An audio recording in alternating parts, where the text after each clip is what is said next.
Hello, my name is Daniel Hodap, and I'm the facilitator of the Law of One Europe Telegram group. And today we have another session with our amazing host, Gabriel Lugo. Hi, Gabriel. Hello, Daniel, and everybody officially. Thank you for the lovely introduction, as always, Daniel. As you said, we're going to start session 9, the last single-digit session of the raw material. And I figured that this time we'll cover most of the session because I don't find that we can get, or at least that I can get too deep into these questions. But as opposed to session 8, where I just couldn't find anything meaningful, it's just that any one of these questions will ramify or branch out into so many other things.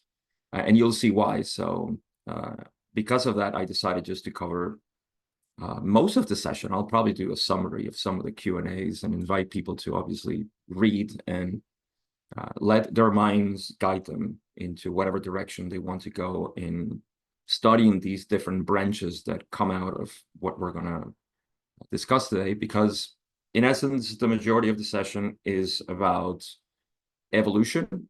And we start to see not only evolution as we know it scientifically here on planet Earth, but also the intricacies of the metaphysical intervention in evolution as well, and how humans evolve, our makeup, and you'll see all of this.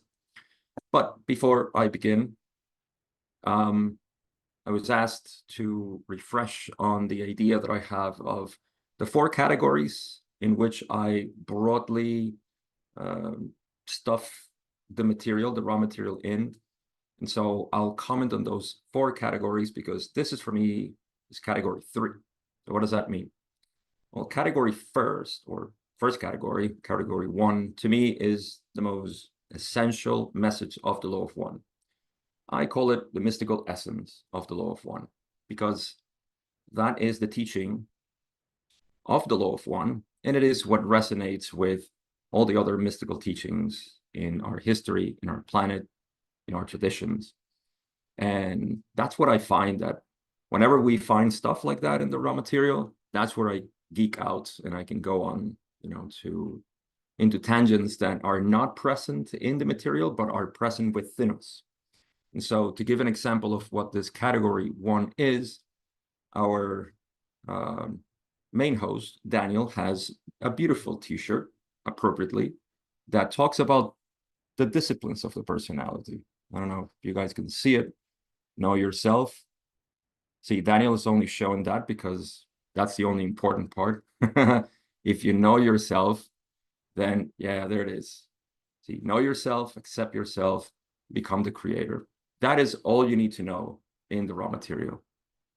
That's it. If you read that and you integrate it, everything else will make sense out of that. So that's category 1 for me. There's a bunch of stuff there that I won't talk about, but indigo ray activation, I mean, the path of the adept, and so many other things are related to this. But that's where categories are not precisely blocks, but rather a sort of spectrum. And category 2 would be dynamics and processes of the mind. That's another part that is very distinctive in the raw material, where we see how the mind works. And by reverse engineering the mind, we can also get into category 1. So that's where I see an interrelationship between the 2. Things like the archetypical mind, probably the biggest topic here, but there are other things that branch out of this. Category 3 to me is what we're getting into today, which is model and structure of reality, densities of consciousness, the different beings that have existed or exist, and all of these nuances about the, let's say, the structure. I think that's the best word, the structure of reality. History, some of the history is also included there. And then the spectrum kind of dilutes down to the transit information, which, for a good example, would have been session 8 with all the UFO and the governments and all of that, which is sort of useless for the purposes of studying the law of one. So those are my 4 categories. And again, they're pretty arbitrary. They're sort of like a spectrum. And I invite, of course, everybody to feel that in themselves. Okay. I think we can move to the session now. I believe, let me make sure of this. Yeah. Interesting thing for us nerds of the law of one. There's a first question that is not included in the original books, meaning book 1 through 5. This is only present in the re-listened version, which I believe came out, or the raw contacts, probably 6 years ago. And these are questions that were not included at all in the original books. I won't read this one, but in essence, because of session 8, Don is saying, I'm sorry that I got into transit information. I'm paraphrasing. And we have decided to go into the law of one instead of going there. But I'll still ask some questions that are ignorant from my parts, but I would like to still ask them. So one of those questions was, can you suggest a publisher? And then there's a second question, which I won't read it, but I'll invite people to read it just to save some time. This is personal questions. This isn't the categories of personal question. This was in book 5. And here Don is asking if it was possible for Ra to talk about their past incarnations. So Carla, Don, and Jim's past incarnation. The reason why I suggest you guys to read it is because we can maybe relate to how our environment, because Ra's answer is in essence saying that you guys have had harmonious relationships in past incarnations. So that's why you are together here. In essence, that's what they're saying. And I find this something to contemplate, because I believe that anybody who is interested in the law of one, anybody who's interested in this path, you sort of planned all of this. See, you came into a very strategic position in your incarnation. And so that means that your harmony with your surroundings, that is immediate family, neighborhood, country, culture, etc., everything, it's sort of like spanning out of your reach of being in harmony with. We start with that, yes? And with that, obviously that expands until harmony of the whole universe. Yes, never ends, but it's interesting to see these little things. At least that's how I read it. That's how I contemplate it. And I think everybody could benefit from that. Question 3 at this point, it's about healing exercises, and we're going to, I'm going to read this one because it has some good teaching here for us. And remember, we're coming from healing in session, the end of session 4, all of session 5, and part of session 6. So now in terms of healing, Don says, the healing exercises that you gave to us are of such a nature that it is best to concentrate on a particular exercise at a time, meaning mind, body, spirit, or one of the 3. And of course, within mind, we know that we have 4 steps. And I think he's referring to all these steps, right? So one exercise at a time. And he says, I would like to ask at this time what exercise I should concentrate on, possibly a little exercise change. And there's some issues reading or listening to this part. He says, should concentrate on, after a pause, and there's an inaudible part, say tonight. But in essence, Don is asking, which exercise should I do? Ra gives their disclaimer, or their, the rules, basically. They say, again, to direct your judgment is an intrusion upon your space-time continuum distortion called future. To speak of past or present within our distortion judgment limits is acceptable. To guide rather than teach learn is not acceptable toward distortion in regards to teach learning. In essence, all of this is saying, no, we don't want to tell you exactly what to do. We would like to teach you, but not guide you. And we're fine just teaching and teach learning. They continue saying, we instead can suggest a process whereby each chooses the first of the exercises given in the order in which we gave them, which you, in your discernment, feel is not fully appreciated by your mind-body-spirit complex. So the way I read this is, we would suggest a process where you go step by step the way we told you to. So if you go to session 5, you'll see how it begins with the mind. And they begin with, what's the key to opening the mind? Silence. So from there, everything unfolds. Oh, beautiful. I'm glad they put this here. So yes, begin there, and then allow your discernment to move through these other steps. This is the proper choice. Building from the foundation, making sure the ground is good for the building. We have addressed, or rather, we have assessed for you the intensity of this effort in terms of energy expended. You will take this in mind and be patient, for we have not given a short or easy program of consciousness learned teaching. So this all summarizes to, this is the proper choice. They're not telling him what to do, but they're telling them the foundation of it, right? So if you want to do healing, you want to start with the mind. Always begin in the mind. And what is the key to opening the mind? Silence. So from there, everything unfolds. Here's where they also say at the end, if you build this foundation, then you'll be fine. There's another part where they say, again, I mentioned this a couple of sessions ago, maybe last session.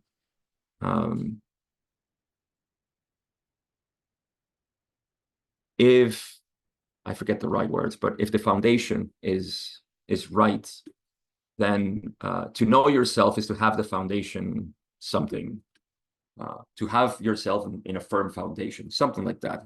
And see, we just talked about Daniel having know yourself. Yes, to know yourself is to have the foundation or your feet in firm ground, something like that.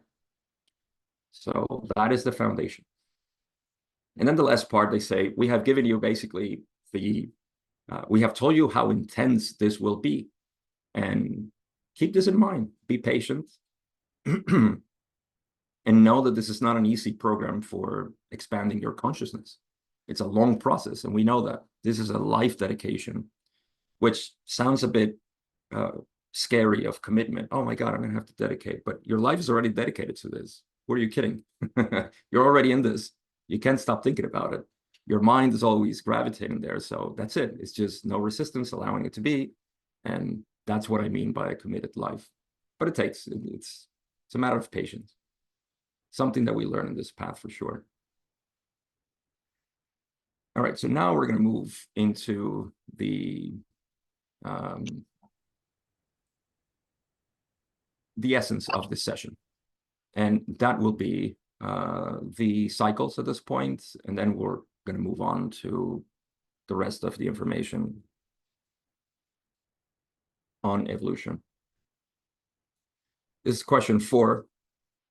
And Don says, the way I understand the process of evolution of a planetary population is that a population has a certain amount of time to progress. This is generally divided into 3 25,000 year cycles. At the end of 75,000 years, the planet progresses itself. What caused this situation to come about? The preciseness of the years, 25,000 years, etc.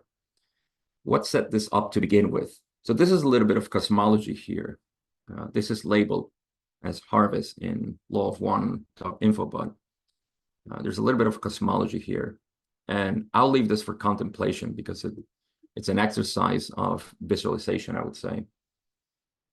Ra says, visualize, if you will, the particular energy which outward flowing and inward coagulating form the tiny realms of the creation governed by your council of Saturn, so our solar system. Continue seeing the rhythm of this process. The living flow creates a rhythm which is as inevitable as one of your timepieces or watches, clocks. Each of your planetary entities began the first cycle when the energy nexus was able, in that environment, to support such mind-body experiences. Thus, each of your planetary entities is on a different cyclical schedule, as you might call it. The timing of these cycles is a measurement equal to a portion of intelligent energy. This intelligent energy offers a type of clock. The cycles move as precisely as a clock strikes your hour. Thus, the gateway from intelligent energy to intelligent infinity opens regardless of circumstance of the striking of the hour. So this is a firm description as to how the patterns of creation dance and unfold. I use the word dance because that is the movement, that's the harmony of the universe moving and creating things. If you see a fractal, for example, you know, those videos that we watch on YouTube or somewhere else, where you zoom into a fractal, you see that there is a mathematical precision to fractals. It's not just random stuff, although it appears random, but there's a mathematical precision there, or there's a mathematical beauty there. And yet it looks all chaotic, and in that chaos, there's also a sort of beauty that we find. You see? So, yes, tap. No tap. Okay. So yeah, this description, I mean, I'm using the fractal as a sort of visualization help, but you can see that there is a pattern that is unfolding, and that goes into the different densities. The different planetary entities that we have are in different cycles, because first, second, third density, and even fourth density at this point, starting to move, it's starting to unfold. The dance is now moving itself at a different music. The Earth is playing fourth density music. So all of this has particular cycles. I don't know how these cycles unfold and all the nuances, but that's the skeleton of it, the structure of it. So you see, like I said, we could go on a tangent here and spend a good half hour or more. But Don continues in question 5 and says, the first entities on this planet, what was their origin? Where were they before they were on this planet? And one of those curious answers, of course, we know that Don is asking about humans, but yep, Ross says the first entities upon this planet were water, fire, air, and earth. So these are the 4 elements, the beginning. Those are the first entities on the planet. Out of this, of course, evolves everything. We're all made out of this. Question 6, Don says the people that we now have, the first people, and there's an inaudible part. He says, like us, where did they come from? How did they evolve? So Ross says, you speak of third density experience. I'm adding the for grammatical purposes. The first two, Ross says, the first of those to come here were brought from another planet in your solar system, called by you the red planet, Mars. From now on, we're going to call it red planet and not Mars for some reason. This planet's environment became inhospitable to third density beings. The first entities, therefore, were of this race, as you might call it, manipulated somewhat by those who were guardians at that time. So here's another door for a rabbit hole. Say, whoa, Martians were the first ones who populated the planets. Again, this takes somewhat of a study to get into however depths we can get into just with the raw material. There's a lot of information out there that has been talking about this. It's beyond the scope of my probabilities of expanding. But yeah, this is the first whoa about evolution. What do you mean that Martians were the first ones here? So Don says, what race is that? And how did they get from Mars to here? Well, Ross says, the race is a combination of the mind-body-spirit complexes of those of your so-called red planets and a careful series of genetical adjustments made by the guardians of that time. These entities arrived or were preserved for the experience upon your sphere by a type of birthing, which is non-reproductive, but consists of preparing genetic material for the incarnation of the mind-body-spirit complexes of those entities from the red planets. Here's my disclaimer. According to Ra, we don't have much information as to what this really means. If you ask people who are into this, they'll probably have so many theories, and I guess that depends on what appeals to us the most. But in general, what we can say, and we know, and we're going to get into this, is that those third density entities of Mars, they ruined their planet. They had to be transported here. I don't know when this happened. That may be said here in the raw material, and I forgot. But the point is that after that, they were transferred here. And I would assume, and it makes sense, that if there is a, let's say the mind-body-spirit complex in Mars has a pattern, right? Its structure is made for living in a specific environment, which Mars offered. And we are unaware of how that environment was, but some slight modifications would have to be made here. So you can think about going into... Yeah, they're right here. Thank you, Dan. So that slight modification is, we can probably imagine what would happen if we move to another planet, right? And we need to breathe in some sort of mixture different than this one. So there needs to be some small, this is just my speculation. I said that all we have is speculation. So just little things that I have. And that's the preparing of genetic material for the incarnation here, some modifications and so on. Don continues and says, then I am assuming what you're saying is that the Guardians transfer the race here after the race had died from the physical as we know it on Mars. Is that correct? And that is correct. They were transferred after, obviously, they were dead from whatever happened in Mars. Question 9.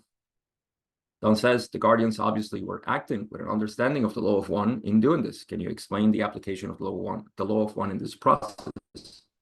And Don's discernment here is, of course, I mean, the way I see it is, well, for this to have happened, obviously it's a service to others.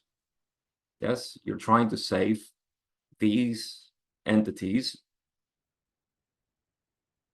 I like to say that, you know, our service, or the service in general, service to others, is trying to preserve experiences that happen in the universe and allow them to continue towards the creator, right? It's a beautiful service. And that's why what I see here, much like, I think this is what I remember from the nuclear. Speaking of Mars, there's some speculation that it might have been some war, nuclear disasters and whatnot.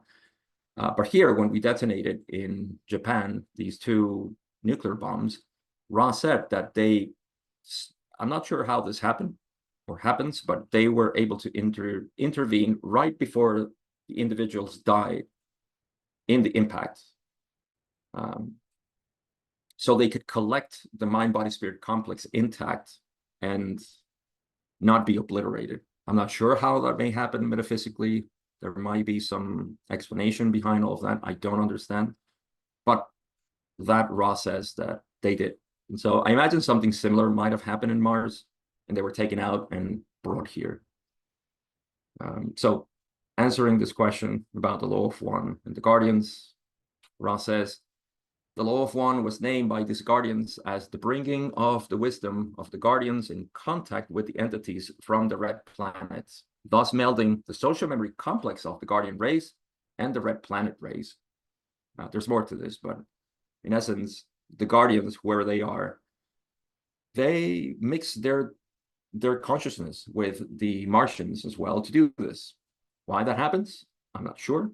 I suppose there is some connection, just like I think that Ra has also melded their consciousness with us at this time, and so they are invested here. That's why they can't leave until we raise our distortions and just move to 4 density. Something similar is happening.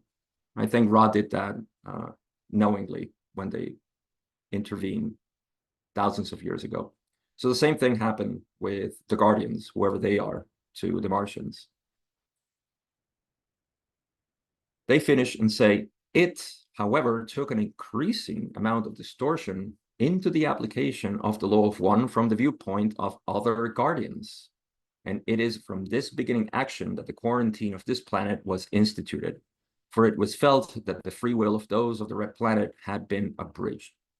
So this is the beginning of the quarantine of the planet, which implies other things that we're going to explore in the future.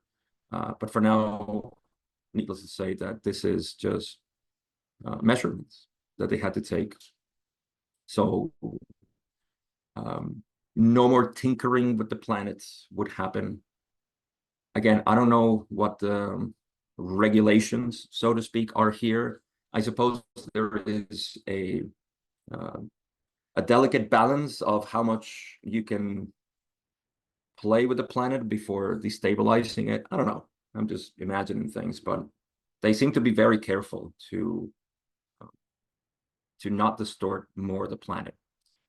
But here's a picture.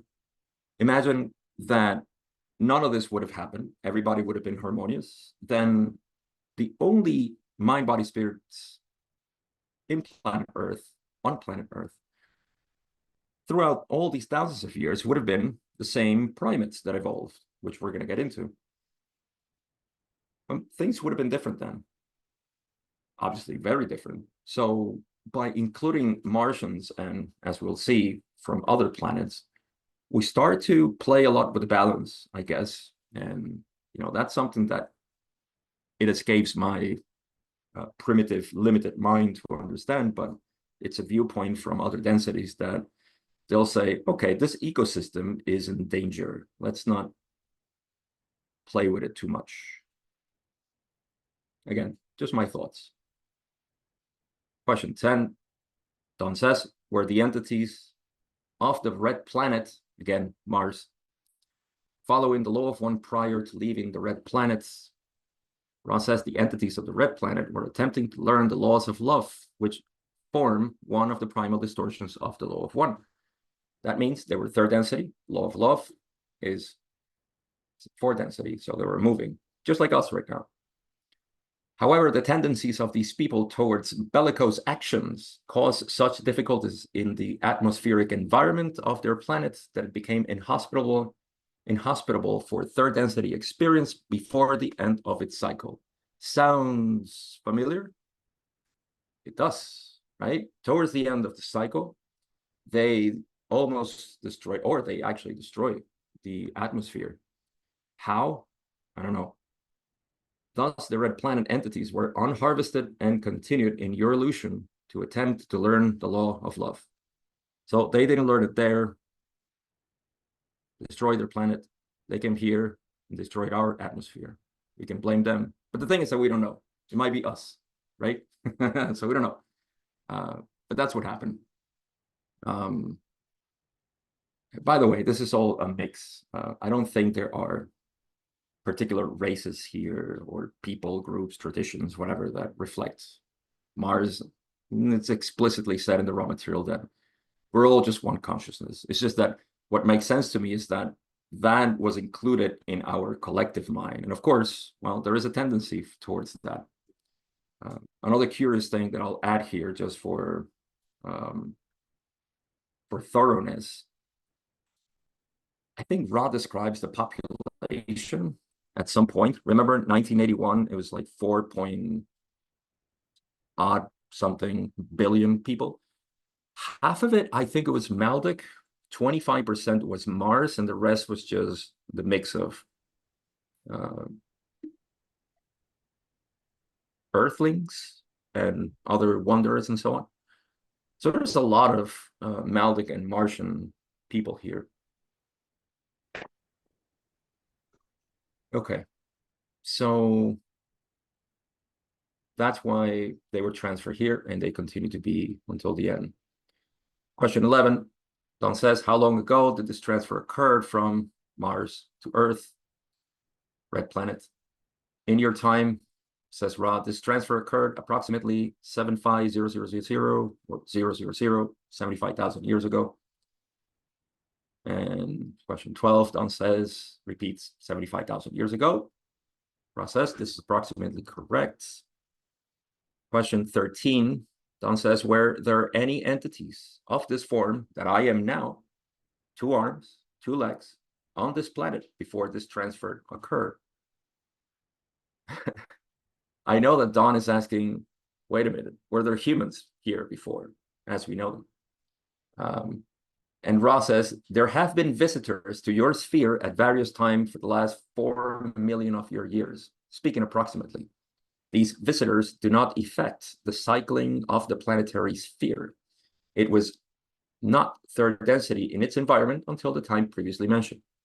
So basically, Ra responds to another question that is, have there been any other entities here with, 2 arms, 2 legs? And of course, Ra is referring to visitors of third density from other planets. So yeah, they let the cat out of the bag there and said, yes, you have been visited, but at that time it was only second density. There were no third density entities here.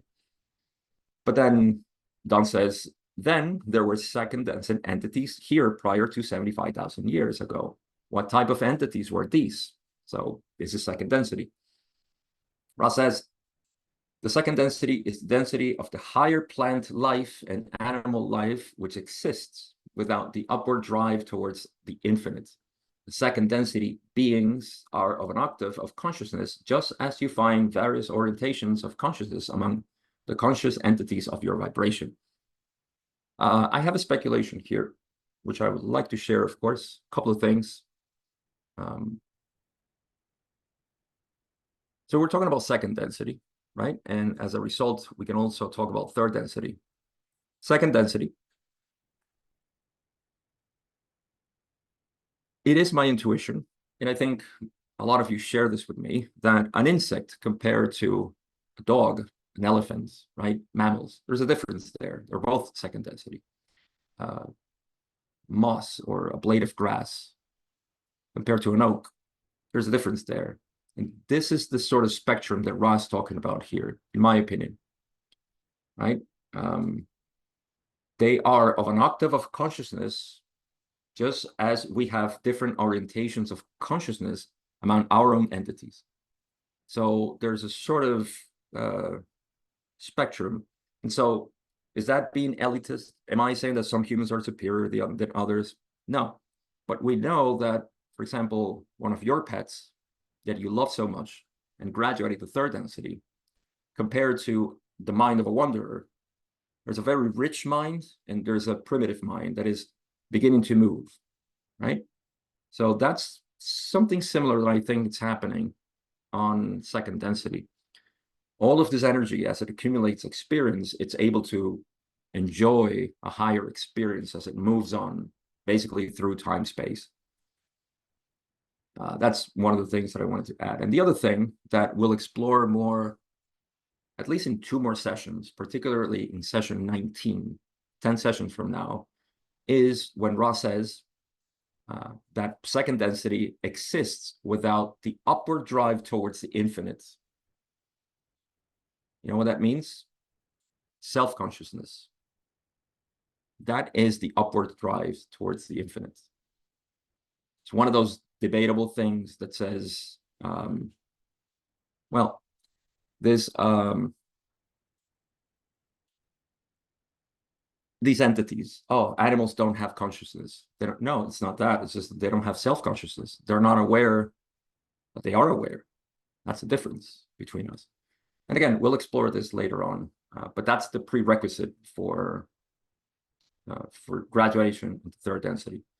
So when you see your pets, whatever that may be, whatever animal, and you see them interacting with you and enjoying their time with you, that's because they're developing that self-consciousness. They're knowing that they know and that you acknowledge them. So the biggest investment that we can do with our pets is just to acknowledge them. And, you know, it's the natural love that we developed with our little animals. Plants as well, by the way.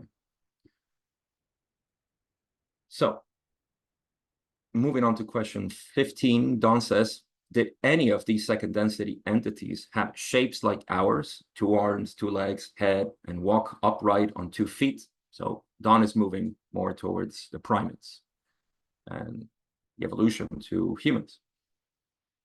Ross says the 2 higher of the sub-vibrational level of second density beings had the configuration of the biped, as you mentioned. However, the erectile movement which you experienced was not totally effective in these beings who were tending towards the leaning forward, barely leaving the quadrupedal position. So are these 2 Homo sapiens and Neanderthals? I don't know. Maybe it's before that even. But they talk about 2 higher of the sub-vibrational levels of second density. See what I said before? What's that higher sub-vibrational level? Well, towards the spectrum of self-awareness. And a lot of our second densities have a huge capacity for self-awareness. You see that with dolphins, like I said, elephants, dogs, cats, and so on. That's how the ancients also revere these animals. Many other animals that, yeah, this is a bit contentious, and I don't want to step on anybody's toes, but it's what we revere some animals to, and why we abstain from eating meats, because yeah, you know, there's a relationship. There's actually in Peru, just a small parenthesis here, beautiful story that a Peruvian indigenous scholar told me. In Peru, there was this civilization that when the Spaniards came over, they kind of retreated to a safe place in the mountains, and they stayed there for hundreds of years. Just recently, possibly 100 years ago, they started coming down again, and they were sharing their culture.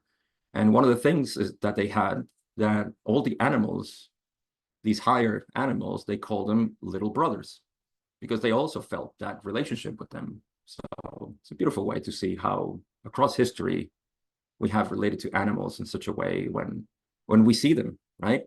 They're closer to ourselves. But again, I'm digressing. Question 16.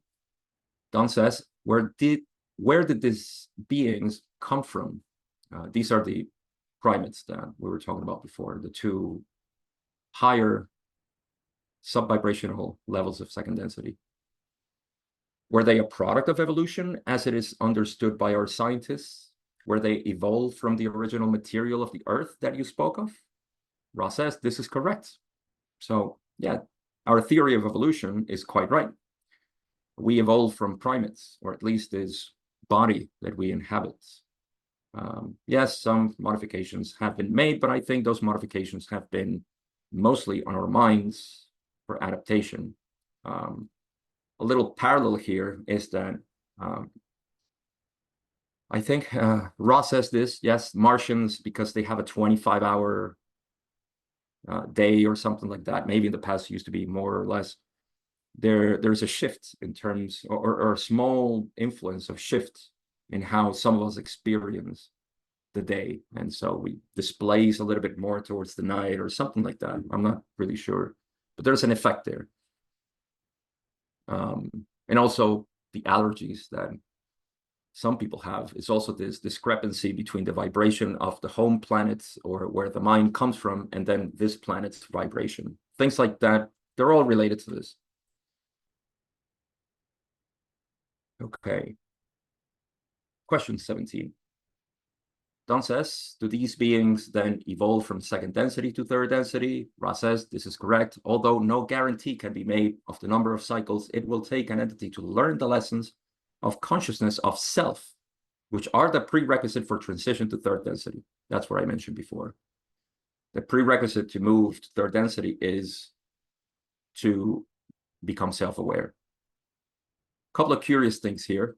I believe that's the reason why it takes billions of years, at least on our planet, for animals or plants to move to third density. It takes a lot of experience to interact in an instinctual environment. And I think planet Earth is so rich that what we call competition, which is really just an excitement of life, right? It takes so much time for this one experience of the planet to, through one of these lenses that we call an animal or a plant, is able to develop this self-consciousness. So I could go on a tangent here, but that's what Ross says here. There is no guarantee how many number of cycles of second density an entity would need to graduate to third density or develop self-awareness.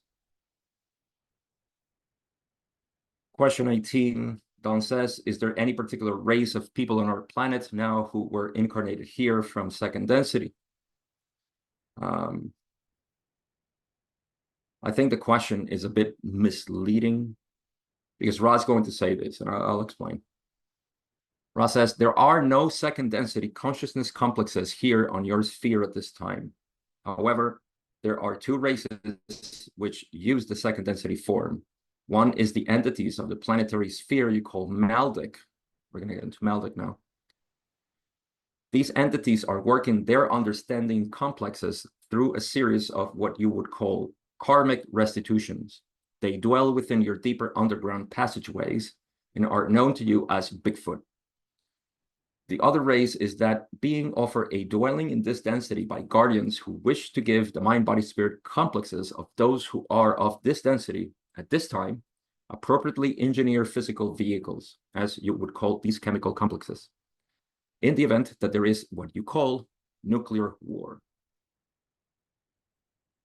No worries. Next session and other sessions, we'll talk about Maldic, Bigfoot, and all of this a lot more, I think.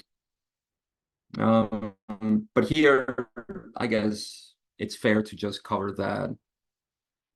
Again, maybe it's just my way of reading it, but I think it may be confusing because Don is saying if there is a particular race of people who were incarnated here from second density. Basically, are there any direct, I forget the term. This was polygenism, something like that. This was a belief in the Enlightenment era that created so much racism and so on, believing that there are different races that develop, with higher capacities and so on. And I know that Don didn't ask this question. I think he was curious about, are there people who are distinctively more this than that? And that's where I think the question is kind of confusing. But then Ra is saying that there are no second density conscious complexes, meaning no bodies here that are living precisely from that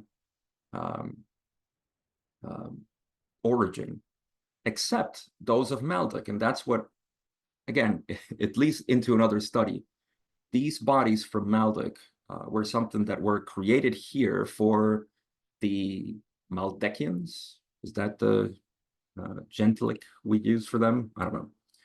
But yeah, for the Maldecians, they were created these bodies for them to reside here as second density form to alleviate the karma because of what they did in their planet. And they decided this. So again, I promise we'll get more into this. I won't linger here too much, but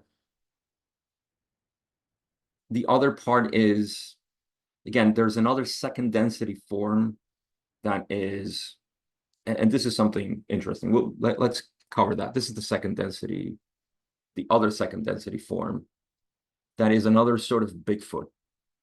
So let me cover the next 3 questions. Yeah, we'll probably finish with this. Don said, I didn't understand what these vehicles or beings were for that. Let me reread this. I didn't understand what these vehicles or beings were for that were appropriate for that were appropriate in the event of nuclear war. I hope that makes sense. It's not making sense in my head.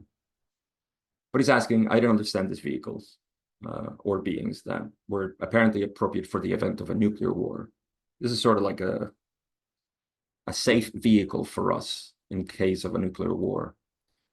Ross says, there are beings which exist as instinctual second density beings, so sort of animals, which are being held in reserve to form what you would call a gene pool in case these body complexes are needed. These body complexes are greatly able to withstand the rigors of radiation, which the body complexes you now inhabit could not do. Yeah, this is like a suit in case of fallout, right? In case there is fallout, we got suits to resist that, and third density will continue. The Confederation is prepared for us monkey with blades, so they created these suits for us. That's basically what they are. I'm sorry if I'm making it too mundane, but that's how I see it. In other words, if in the event of nuclear war and disaster and the human body just gets eradicated from the earth, right? There is what's the word? Extinction. Then we have these bodies into which we can reincarnate.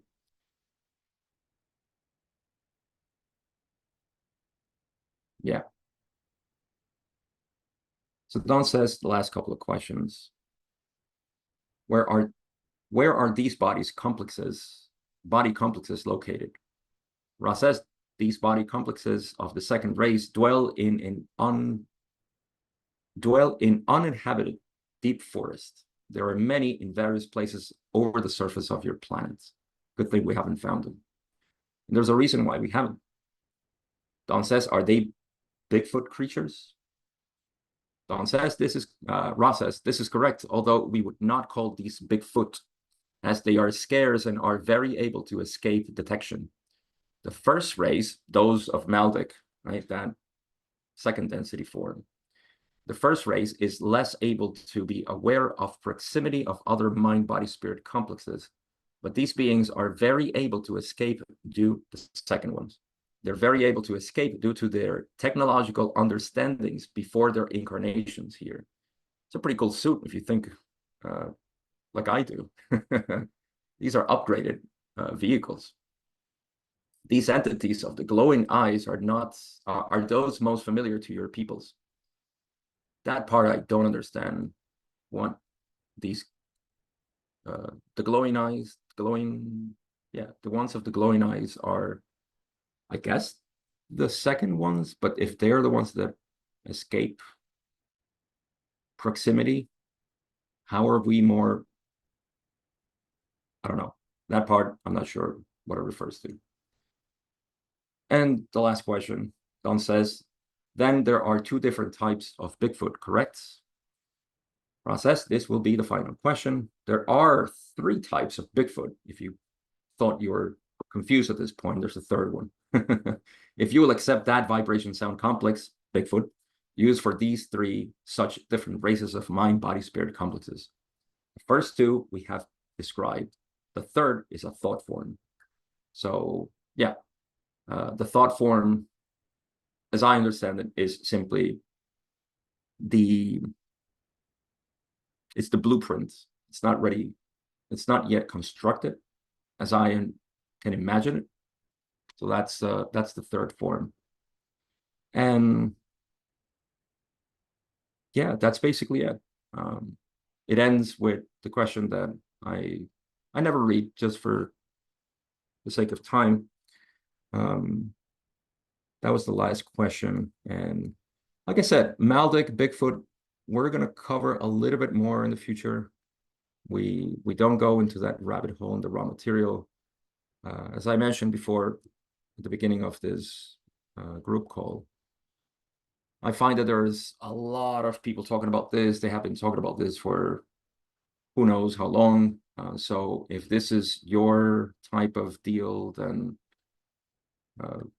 knock yourself out with everything else that is available and go down that rabbit hole. I am a neophyte in all of this.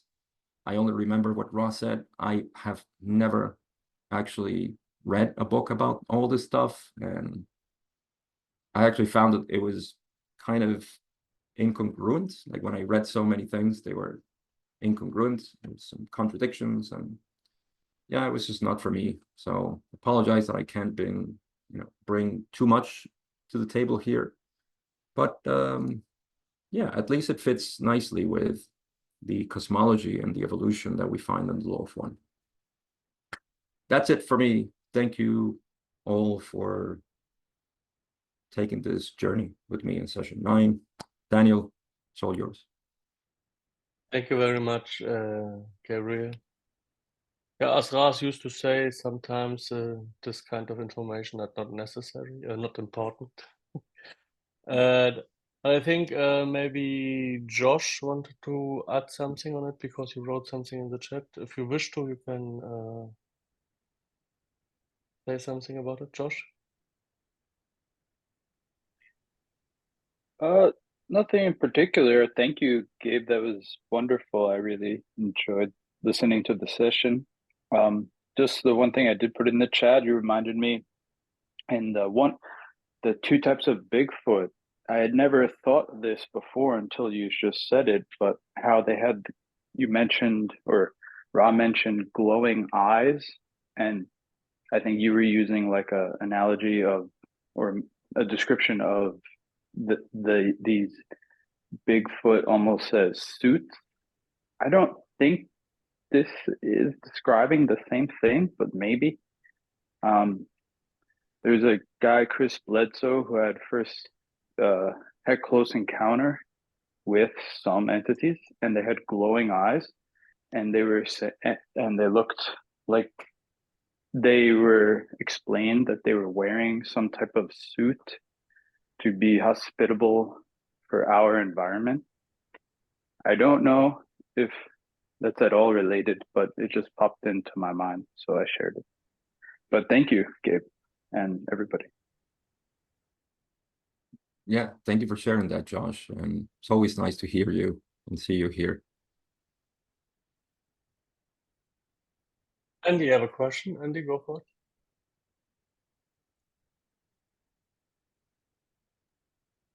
Yeah, I really struggle with the idea of my dog graduating to third density, and it breaks my heart to think that she's one day gonna have, relationship problems and get a job and I'm like, my baby, I mean, I don't have a problem with my kids doing that, but my dog, it's like, oh my goodness, no. But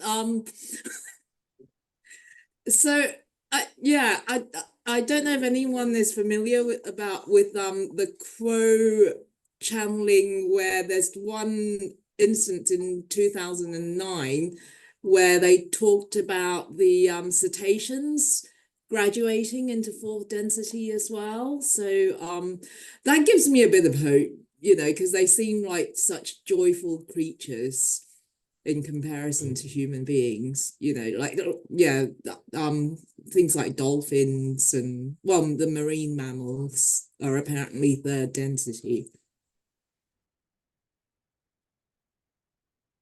Yeah. I don't know if anybody wants to add something to that. I don't want to take more space, but I'll just fill in the blank here. You want to add something, Daniel? No, not from my end. There are also so far no further questions, I think. Yeah, Hey guys, Go ahead, Josh. I was just gonna say to what Andy said, I really love when I read that. I personally resonate a lot with cetaceans or dolphins and whales. And I remember reading the Quo session, how they describe the life of a dolphin is so harmoniously and different from us. They have no need for clothing or shelter, no need to work for money, no trouble finding food. Like all is provided for them just by their natural habitat, that they have the leisure time to, you know, commune together and elevate that they have evolved, or they are third density entities for the most part, and have all polarized service to others. And I think they may have mentioned being harvestable, but just what reading Quo's session about how their life is, it's just a lot of, you know, it's just like, oh man, how do I get that kind of incarnation?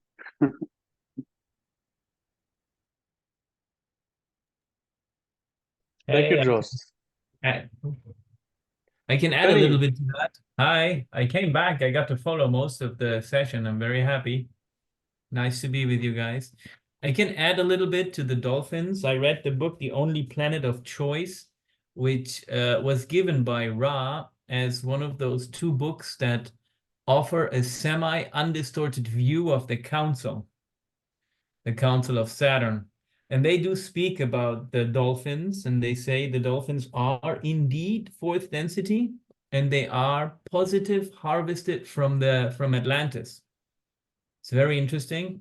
When you do check out the brain of the dolphin, it actually has twice the size of the human brain, 2 brains next to each other. So it's a very highly evolved brain. There is much going on with the dolphins there that we are probably not aware of. And yes, also connecting to Josh, the council describes that these entities had the great wish to enjoy the oceans and to enjoy a very open sexual life, which these dolphins apparently do. And they all decided to stay here and enjoy the beauty of the planet in this dolphin form. Nobody can prove it, but it was written down, it was said. It's a nice idea to add, and it fits well with quotes. It's always interesting when you have so different sources that kind of match together. And then there's one other thing I wanted to share with the Bigfoots. There is a movie, it's a long movie, it's a 2-hour, it's called Discovering Bigfoot. I don't know, has any one of you heard that, seen that? No, I put the YouTube link in the chat. It's about a man who goes into the deep uninhabited forest for a long time and puts up cameras and has been stalking these Bigfoots. He has very clear and very beautiful images. If it's true or not, nobody knows, but it's a wonderful, wonderful idea to just, you know, dive in and see what's going on in all the Bigfoot guys. That's all I wanted to share. Thank you very much, Benny. That's a very interesting content. Joe, have a comment, question? Joe, go ahead. I just wanted to add to what Benny was saying.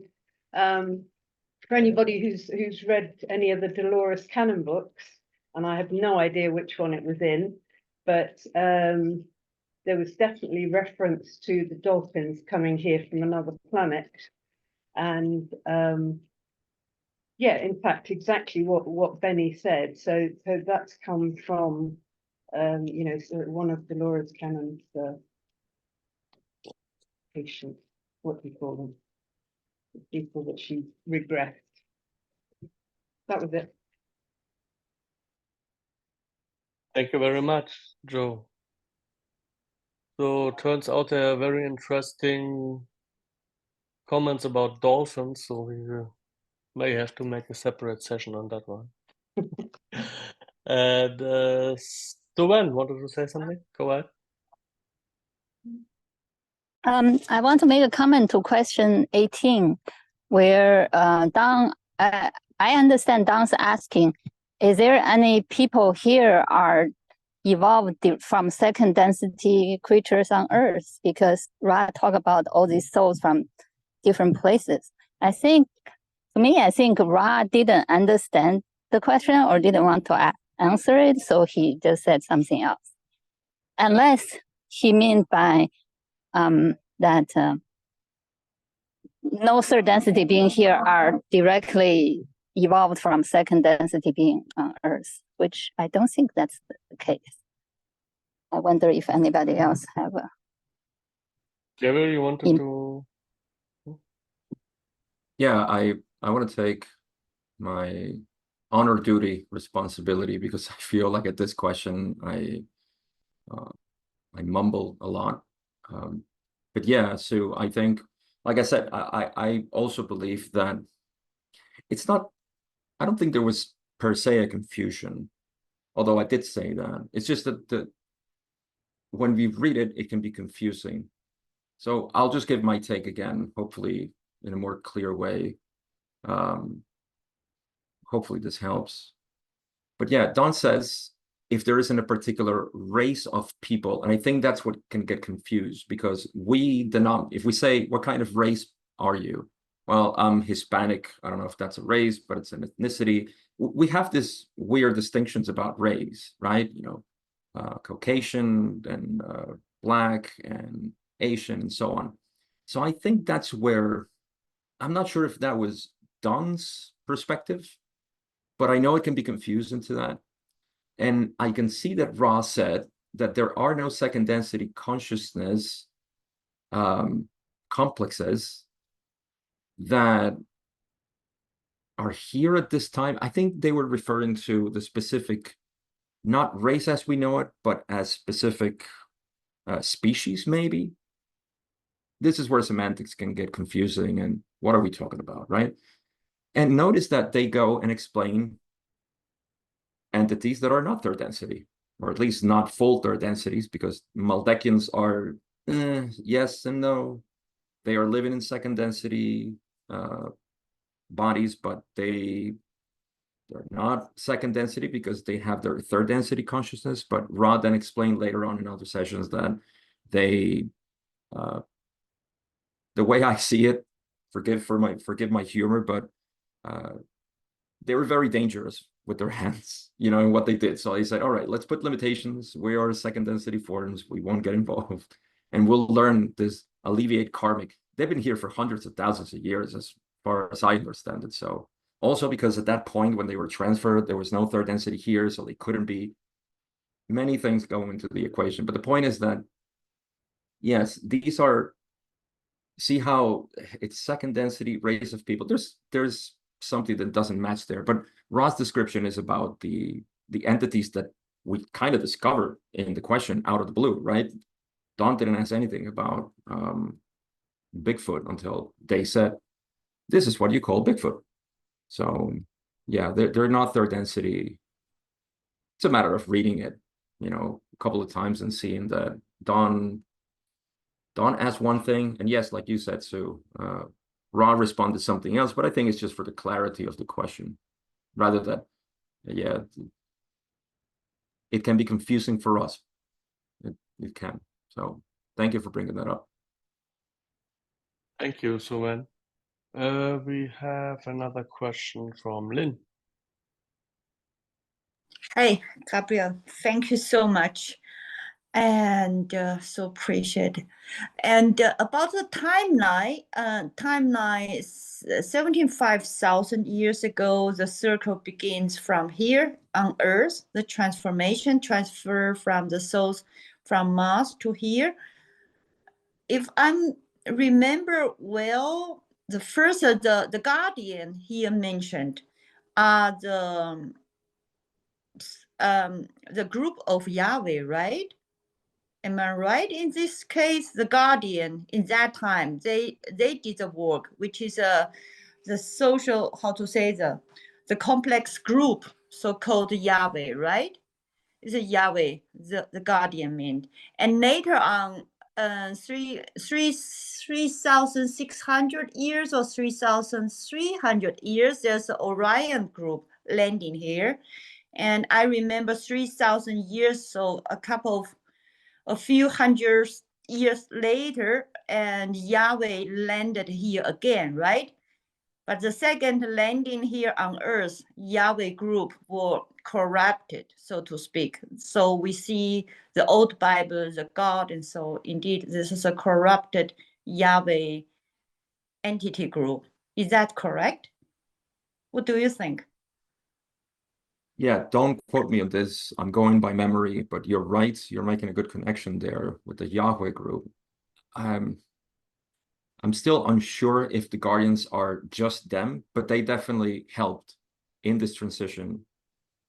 And I'm 95% sure, yes, that what you said is right, that Yahweh was the one. It's a social memory complex, just like Ra, and they help to migrate these Martians. The only thing that I'll add to what you said is that it's not that the Yahweh social memory complex got corrupted. That's perhaps not what you meant, but it was the communication between Yahweh, who they were trying to make some amends to what was happening. They tried some genetic improvements to the people, and that's what I think Orion came in and sort of corrupted the mind of them to use them for superiority purposes and things like that. So yeah, there's definitely, I think what you say is right, that Yahweh were the social memory complex. Those are the ones that were mostly connected with the transfer. And then later on, as the cycles evolve, I mean, we're talking about 72,000 years after the transfer, they decided to, they're going all wrong in this cycle. Let's try to help him out. And then Orion went in, and it was like Orion hijacked the communication or contacts that help that Yahweh was still bringing, and that's where it deviated. Yeah, it's a good point. Thank you, Lynn. Okay. And about the races, I remember I read somewhere the transformation, the so-called races from the Mars is the current Jewish race. That's also why in old Bible, in Bible, there's the God said, okay, you are the favorite one, you are my chosen one, because they are the baby so-called at that time transferred by Yahweh group from Mars to Earth. But there are many so-called races on the Earth, right? This is always in my mind. I think, okay, they are Jewish group come from Mars. Yeah, I I think read somewhere, but I cannot remember from where. Maybe Jim mentioned also some. I'm not so sure. I think this all boils down to these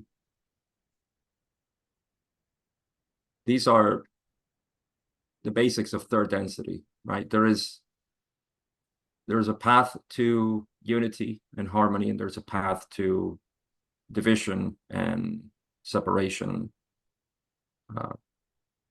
Anything that is in our minds that can be corrupted towards division and separation, it's sort of the energy of Orion locally for us. So it makes sense that whatever's available in our minds, for example, oh yes, we realize that we are from Mars. That means that we're superior than these monkeys. We have, whatever. That's just the feeding of the ego minds, just to put it, simply. So yeah, that's what Orion does. Orion just feeds the ego. And if you have an ego, then, there's terrain, there's fertile land for them to put their seeds. And the opposite, if you divorce yourself from the ego, then yeah. Thank you very much, Lynn, for your question and comments. We have two other ones. One is from Ishan. Ishan, please. Thank you, Daniel. I would love to share my reflections on the Yahweh and the Guardians, the conversation that was going on. So, everything resonates with me regarding the Yahweh and Gabriel you shared about genetically, making changes and helping with that Martian and magic transfer and their service on the planet with communications and with them being a member of Confederation. But one thing that came off was them being the guardians. So up until now, the two of the most strongest contact that I have I have seen and experienced are like the Ra contact, and the recent one that is ongoing is like the Quetzalcoatl contact that is supposedly early 6th density contact. And as far as I understand about the Guardians, they are of 7th density and the upper 6th density. So they are from the Council of the Saturn, and I have not yet seen any context from them and any channelings. And as they are much higher in vibration and consciousness than even those of Ra and Quetzalcoatl, so it is even much more difficult to channel them from consciousness. So it's great. This conversation is going on. Amazing to hear all people's reflections, especially the dogs and dolphins, the 2nd density beings. Yeah. Thank you, Ishan. Oh, as we have no other raised hands up at the moment, I will just ask Gary to give us some closing words before we are closing for today. Let's dedicate our conclusions to animals, because we talked about animals a lot. And yeah, to me, it's one of those things that when I first started reading the raw material, and I have mentioned how some of the things have become irrelevant in my path, my individual path, some of the information, topics, and things. Yeah, Josh is showing us 2nd density beauty there. Yeah, a lot of things just starting falling away. This understanding of how consciousness works is something that stuck and grew. And I continue to love the fact that everything is the same awareness, and yet our relatedness with this awareness is almost like how familiar. There's a reason for that, because we also, the experience of the human being is in a spectrum, if we can see it that way, of evolution of consciousness. So it makes sense that we relate a lot to those who are very close to us in the spectrum. And that's animals that we see that reflect that recognition of us. It's the reason why we love them too, because they have no ego. They only see us as, the big cats or the alpha, we are some gods for them, and to me, that's something that is beautiful to honor and to respect, is not only our pets, but just any other animal that is ornamenting this reality. Imagine if we had no animals, just plants. I mean, beautiful plants, yes, but all of them, right? And I do agree, obviously, that our investment of love for them, attention, what we dedicate to them is what nourishes that particular nexus of experience that we called a mind-body complex, but mind-body-spirit, if they are beginning to develop that self-awareness. And yet I feel that that love that we inherently have, even for insects and worms and whatever other animal that we see, anything moving, really, even water reflecting the sun, all of these things, they're just investment of love everywhere. So is that something you actively have to do? No, just notice what you appreciate, notice what you love, what you're directed to invest your attention, your thoughts of love. And that's a service. That's a natural service that doesn't cost us anything. It's just becoming aware of where we find beauty and love. So yeah, starting from second density and moving across everything else that we see. That's what I wanted to share with you guys. Thank you very much, Gary. It was a very beautiful session, and I'm looking much excited forward to next week's, to number 10. Thank you very much, Gary.